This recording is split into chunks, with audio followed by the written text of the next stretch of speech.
आप दोनों ने अपनी स्वीकृति देकर हमें कृतार्थ कर दिया। स्वीकृति प्रदान करने वाले हम नहीं, जगदीश्वर भगवान विष्णु हैं। उनकी इच्छा के बिना तो संसार का एक कण भी इधर से उधर नहीं होता। हम शीघ्र ही देवगुरु बृहस्पति से विवाह का शुभ मुहूर्त निकलवाकर आपको सूचित कर देंगे। यही उचित होगा। प्रणाम। प्रणाम।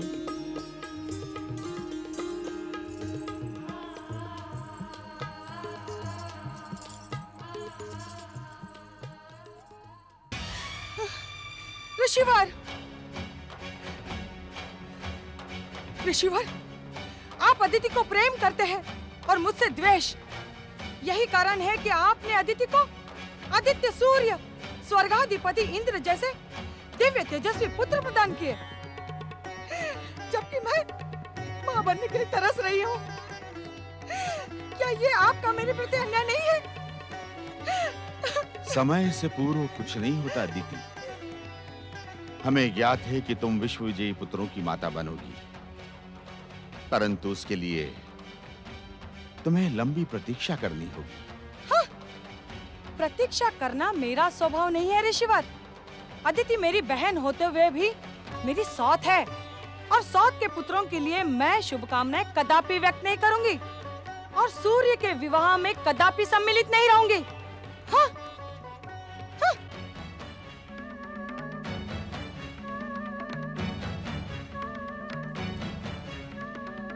दीदी का मेरे प्रति द्वेष जन्मजात है। मैंने इसे समझाने के अनेकों प्रयत्न किए स्वामी, परंतु सब की सब व्यर्थ प्रमाणित हुए। दीति के द्वेषी स्वभाव का परिणाम तो भविष्य ही बताएगा अदिति, जब इसके स्वभाव की काली छाया इसके पुत्रों पर पड़ेगी। इसी कारण मैं सदा चिंतित रहता हूं।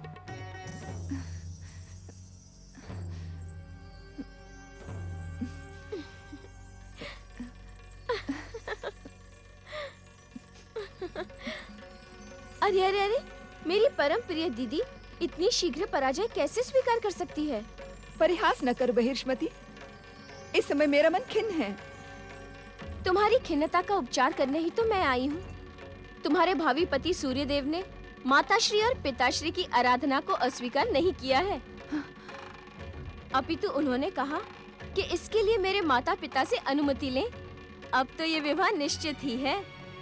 भला तुम जैसी सुशील, रूपवान, विश्वकर्मा पुत्री को वे पुत्रवधू के रूप में स्वीकार क्यों नहीं करेंगे? तू नहीं समझती बहिर्ष्मति, सूर्य देव को पति रूप में प्राप्त करने का विचार ही मुझे भयभीत कर देता है। ये तुम क्या कह रही हो दीदी? सत्य कह रही हूँ बहन। जिस सूर्य के तेज से सारा संसार ताप का अनुभव करता है, उसके समीप जाकर मेरा शरीर भस्म नहीं हो जाएगा? पति का प्रेम भस्म नहीं करता दीदी, अपितु स्नेह की शीतलता प्रदान करता है। सूर्य देव के दो रूप हैं, एक शांत शीतल देवता का और दूसरा ताप देने वाले भास्कर का। तुम्हें तो वो शीतलता प्रदान करने वाले देवता के रूप में प्राप्त होंगे। तू मेरी भावना को समझ नहीं रही है बहिर्ष्मति, और मैं तुझे समझा भी नहीं पाऊंगी। ना समझ बहिर्ष्मति अपनी बहन संज्ञा की भावनाओं को समझने में असमर्थ थी, कारण संज्ञा सूर्यदेव को पति के रूप में स्वीकार करने की इच्छुक नहीं थी। सूर्यदेव के तेज से भयभीत संज्ञा को अपना भविष्य अंधकारमय दिखाई पड़ने लगा। दूसरी ओर अपने भविष्य को सुखद बनाने के लिए तपस्विनी वेश में देवी दिति ने ब्रह्मदेव को प्रसन्न करने हेतु तप करना प्रारंभ किया। ब्रह्मणे नमः। ओम ब्रह्मणे नमः। ओम ब्रह्मणे नमः। ओम ब्रह्मणे नमः। ओम ब्रह्मणे नमः। ओम ब्रह्मणे नमः। ओम ब्रह्मणे नमः। नारायण नारायण। ओम ब्रह्मणे ब्रह्मणे नमः। नारायण नारायण। ओम ब्रह्मणे नमः। ओम ब्रह्मणे नमः। नारायण नारायण। ओम ब्रह्मणे नमः। ओम ब्रह्मणे नमः। नारायण नारायण। ओम ब्रह्मणे नमः। नारायण नारायण। महर्षि कश्यप की पत्नी देवी दिति ये ब्रह्मदेव का जप तप और व्रत किस कारण से कर रही हैं? इन्हें तो जप तप में तनिक भी रुचि नहीं। नारायण नारायण। इस प्रश्न का उत्तर परमपिता ब्रह्मदेव के अतिरिक्त भला कौन दे सकता है? नारायण नारायण। ओम ब्रह्मणे नमः। ओम ब्रह्मणे नमः।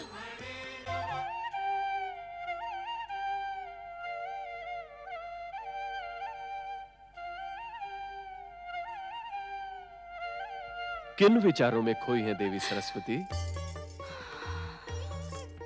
स्वामी, मैं आपकी सृष्टि रचना की विचित्रता पर विचार कर रही थी। आपने चित्र विचित्र प्राणियों का निर्माण किया तथा ऐसे मानस पुत्रों को भी जन्म दिया जो विचित्र परिस्थितियों और शक्तियों के मध्य घिरे रहते हैं। कहीं तुम हमारे मानस पुत्र कश्यप की चर्चा तो नहीं कर रही हो, जिसका विवाह दक्ष प्रजापति की 13 कन्याओं से हुआ है? सत्य है स्वामी। सत्य तो यह है देवी सरस्वती कि इस समय हम भी उन्हीं के विषय में सोच रहे थे। कैसा विचित्र संयोग है। नारायण नारायण। प्रणाम परमपिता। प्रणाम माता। नारद, तुम दक्ष प्रजापति की कन्या तथा कश्यप की पत्नी दिति की तपस्या के संबंध में जिज्ञासा लेकर ब्रह्मलोक आए हो, ये हमें ज्ञात है, किंतु तुम्हारी जिज्ञासा का समाधान सरल नहीं है।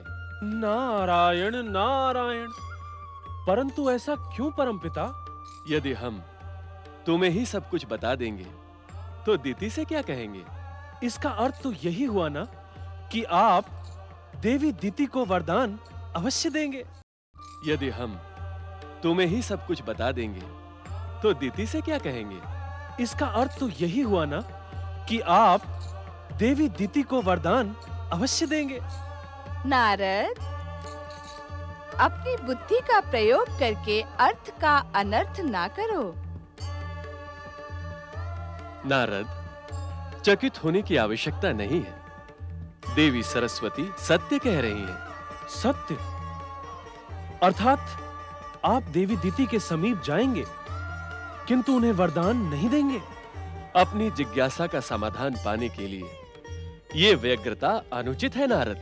नारायण नारायण। तो आप अपने मानस पुत्र की जिज्ञासा का समाधान कर क्यों नहीं देते परमपिता? आपसे तो ये रहस्य अज्ञात नहीं है कि अपनी जिज्ञासा का समाधान पाए बिना नारद का चित्त शांत नहीं होता। वैकुंठ के महासम्मेलन में तो तुम संयोजक थे। महासम्मेलन के समय जो घटनाएं हुई उसका स्मरण तुम्हें अवश्य होगा नारद। आप किस घटना का उल्लेख कर रहे हैं परमपिता? वहां तो कई घटनाएं और कई दुर्घटनाएं एक साथ घटी थी। शुक्रदेव का दैत्य गुरु शुक्राचार्य बनना, शनिदेव का अपने पिता सूर्यदेव के विरुद्ध विद्रोह और सनकादिक 4 बाल योगियों द्वारा बैकुंठ के द्वारपाल जय विजय को शाप। मैं इसी अंतिम घटना का स्मरण तुम्हें करवा रहा हूं नारद। परमपिता, इस घटना का देवी दिति की तपस्या से क्या संबंध? संबंध है नारद। कश्यप पत्नी दिति असाधारण, बलशाली, अपराजित पुत्रों की प्राप्ति हेतु तपस्या कर रही है। नारायण नारायण। दिति की तपस्या से जय विजय का क्या संबंध हो सकता है परमपिता? संसार में तुम्हारे लिए तो यही विख्यात है नारद कि तुम एक सूत्र पकड़कर सारे सूत्र एकत्रित कर लेते हो, किंतु आज तुम्हारी बुद्धि को क्या हुआ? नारद की बुद्धि दिन प्रतिदिन तीव्र और कुशाग्र होती जा रही है। अर्थात अज्ञानी के लिए ज्ञान का मार्ग सदा खुला रहता है, और ज्ञानी को ज्ञान देने का दुस्साहस कौन करेगा? चतुर नारद अज्ञानी बनकर दिति के संबंध में हर रहस्य जान लेंगे। माता, माता! नारायण नारायण! सुनो नारद, जय विजय जब तक अपनी आयु पूर्ण करके वैकुंठ से पतित नहीं होते, तब तक दिति माता नहीं बन सकती। नारायण नारायण! यही बात कहकर हम दिति की तपस्या को संतुष्ट करेंगे।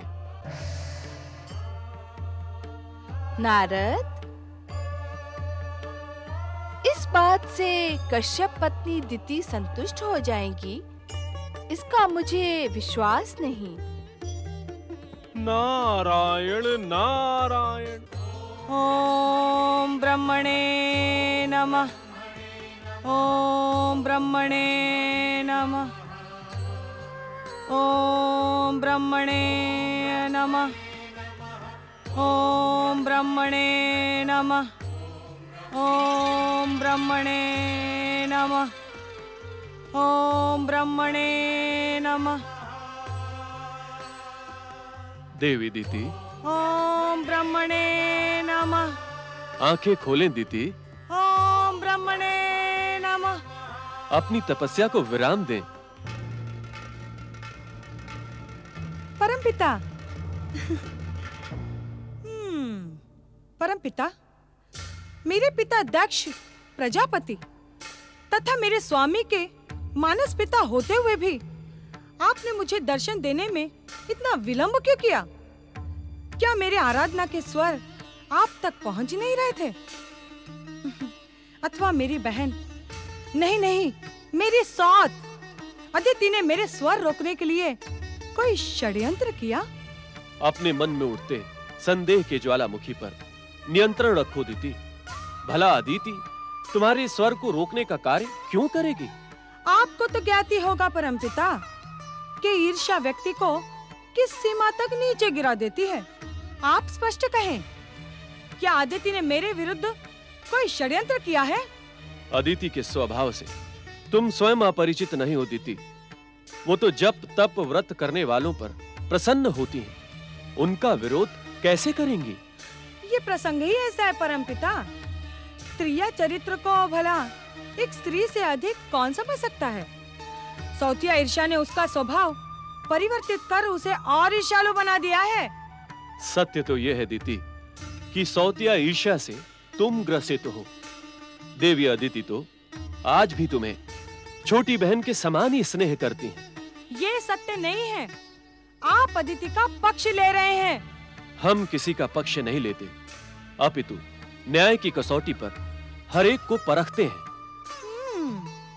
हमारे कई आराधक तो तपस्या करते करते युगों बिता देते हैं, किंतु हमारे दर्शन उन्हें प्राप्त नहीं होते। तुम्हारे स्वभाव को देखते हुए हम शीघ्र ही प्रकट हुए हैं। कहो, क्या इच्छा है तुम्हारी? मैं स्वयं कुछ नहीं कहूंगी। आपको मेरी इच्छा के विषय में भली भांति ज्ञान है। बताएं, मुझे असाधारण पराक्रमी पुत्रों का वरदान दे रहे हैं अथवा नहीं? देती, हम तुम्हें इच्छित वरदान अवश्य प्रदान करेंगे, परंतु उसका फल पाने के लिए तुम्हें दीर्घ काल तक प्रतीक्षा करनी पड़ेगी। क्यों करनी पड़ेगी प्रतीक्षा? ये विधि का निश्चित विधान है। तो आपकी तपस्या से लाभ क्या निकला? हमने तो तुमसे तपस्या करने को नहीं कहा था दीदी, किंतु एक बात निश्चित है। कौन सी बात? यदि तुमने अपने स्वभाव में परिवर्तन नहीं किया तो इसका प्रभाव तुम्हारे होने वाले पुत्रों पर भी पड़ेगा। इस कारण क्रोध और ईर्ष्या का त्याग करो, तुम्हारा कल्याण हो। तुम कहो अथवा ना कहो ब्रह्मदेव, किंतु मैं भली भांति जानती हूँ मुझे प्रतीक्षा अदिति और उसके पुत्रों के कारण ही करनी पड़ रही है, किंतु मैं पराजित नहीं होने वाली। पराक्रमी पुत्रों को जन्म देकर उन्हें विश्व विजयी बनाकर ही रहूंगी। और जब तक मेरी प्रतिज्ञा पूर्ण नहीं हो जाती, तब तक मैं किसी धार्मिक अनुष्ठान, स्वागत समारोह में भाग नहीं लूंगी। अदिति पुत्र सूर्य के विवाह में भी नहीं।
तुम दोनों का वैवाहिक जीवन मंगलमय हो।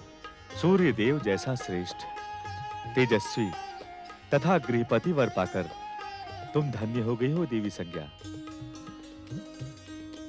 तुम दोनों के जीवन में सुख और समृद्धि का वास हो। तुम्हारा भविष्य उज्जवल हो।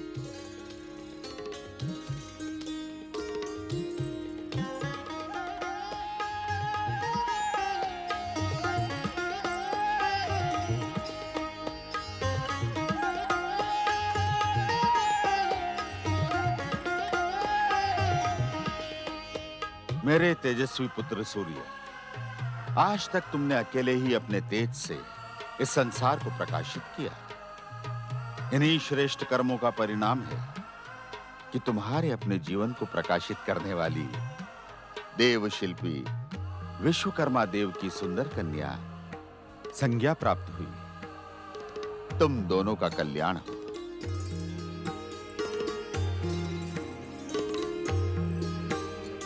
नारायण नारायण। संसार को प्रकाशित करने वाले सूर्य देव का जीवन भी प्रकाशित हो गया। किंतु देवी संज्ञा, क्या आप सूर्य देव के समान अपने तेज से इन्हें ताप का अनुभव करवाएंगी?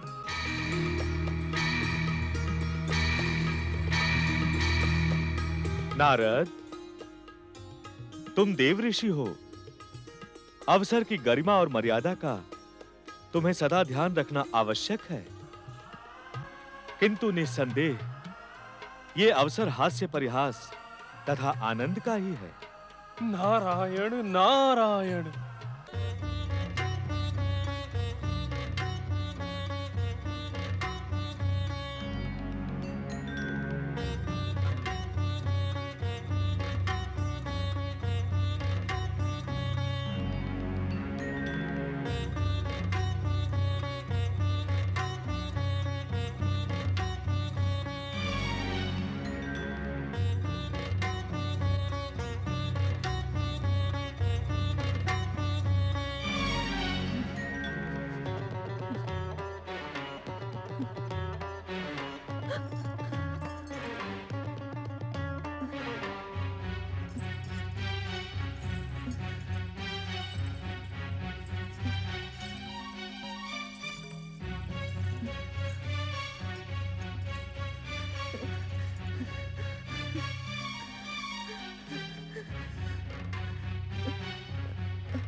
क्या हुआ संज्ञा? तुम इतनी अधिक घबराई हुई क्यों लग रही हो?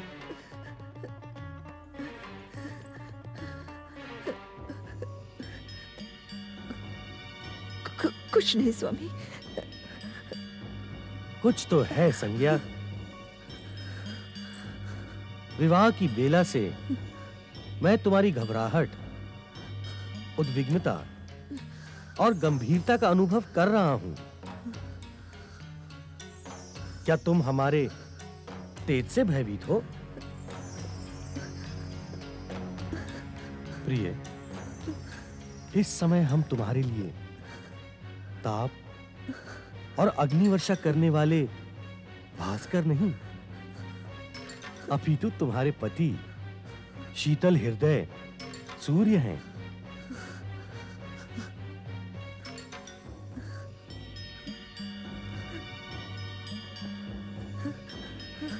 जिसके प्रेम का शीतल प्रकाश युगों से तुम्हारी प्रतीक्षा कर रहा है। तुम्हें हमसे भयभीत होने की आवश्यकता नहीं। तुम स्वयं सूर्य के एकाकी जीवन को प्रकाशित करने आई हो। तुम्हारा भय निराधार है। तनिक सोचो, जिस दंपत्ति को सृष्टि के परम आराध्य त्रिदेव ने सुख, समृद्धि तथा उज्जवल भविष्य का आशीर्वाद दिया हो, उसे भय की क्या आवश्यकता?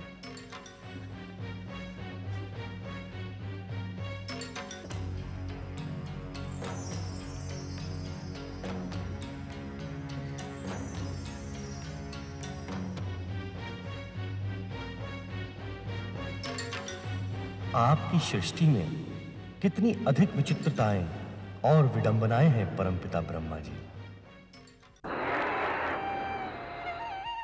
ओम जगत सृजनहार श्री ब्रह्मदेवाय नमो नमः। धर्मराज एवं चित्रगुप्त, आप यहाँ ब्रह्मलोक में? हमारी सृष्टि का कार्य तो कुशल पूर्वक चल रहा है ना? सृष्टि के कार्य में तो कोई बाधा नहीं है परमपिता, किंतु क्या धर्मराज? धर्म को अपनी बात कहने में तनिक भी संकोच रखना अनुचित है। निसंकोच कहें, क्या समस्या है? हे परमपिता, आपने पृथ्वीलोक के प्राणियों की मृत्यु के पश्चात उन्हें जाने हेतु यमलोक का निर्माण किया। मुझ धर्मराज को यमलोक का प्रशासक तथा आप चित्रगुप्त जी को मृत प्राणियों के पिछले जीवन का लेखा जोखा रखने हेतु नियुक्त किया, परंतु हम निष्क्रिय हैं। हमारे पास कोई कार्य ही नहीं है।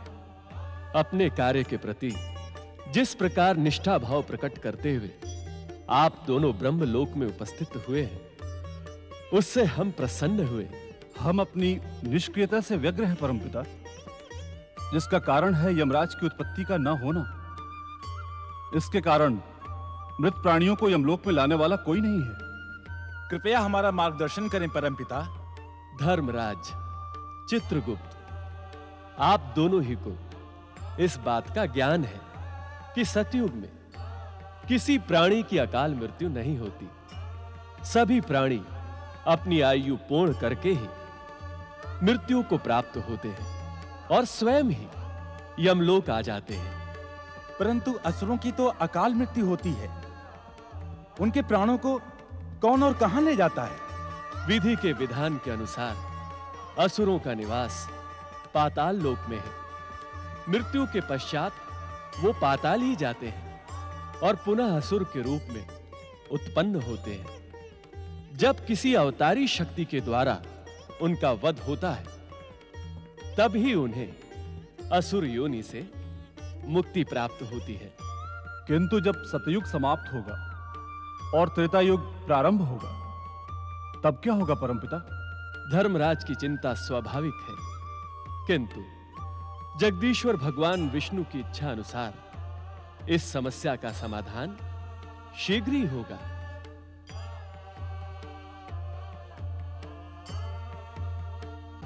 सूर्य देव एवं संज्ञा के पुत्र के रूप में यमराज निश्चित समय पर जन्म लेंगे। आप दोनों प्रतीक्षा करें।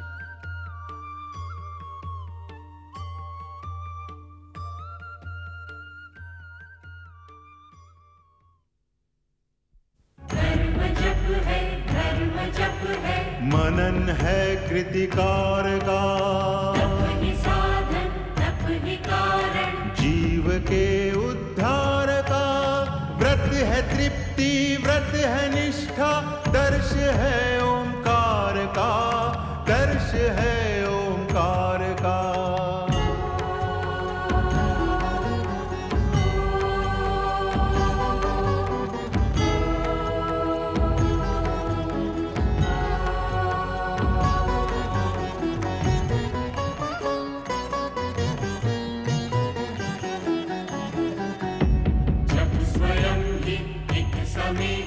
मूल दीक्षा ज्ञान की, से ही पहचान होती सर्वशक्तिमान की।